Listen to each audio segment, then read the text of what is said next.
નમસ્કાર દર્શક મિત્રો, વેલકમ ગુજરાત ન્યૂઝમાં આપનું સ્વાગત છે। હું લઈને આવી છું આજના મહત્વના અને તાજા સમાચાર।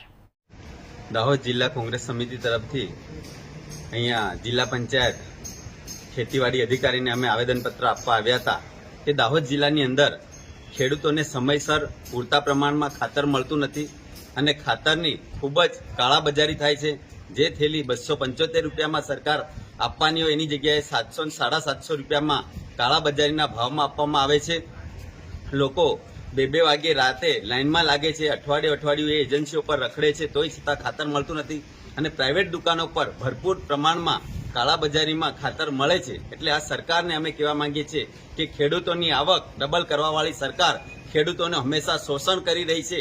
એટલે અમે આજે વિસ્તરણ અધિકારી ખેતીવાડી અધિકારીને આવેદનપત્ર આપવા આવ્યા હતા કે ખેડૂતોને સમયસર અને પૂરતા પ્રમાણમાં ખાતર આપવામાં આવે।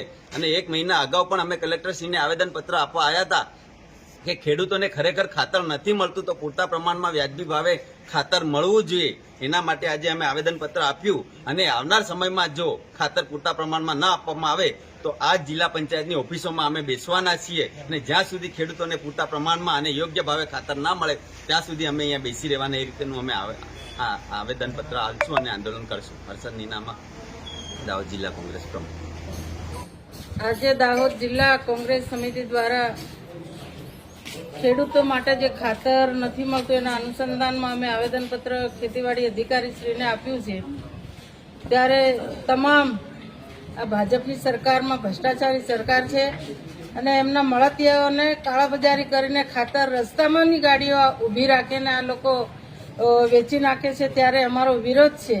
પણ અમારા જે નાના માણસો છે, નાના ખેડૂતો છે અને મહિલાઓ, બેશરમ અમારી મહિલાઓ આ ભાજપની સરકારમાં 2 વાગે 3 વાગે રાત્રે ત્યાં દુકાનો પર માર્કેટમાં લાઈનમાં રહે છે। અમને શરમ આવે છે એક મહિલા તરીકે।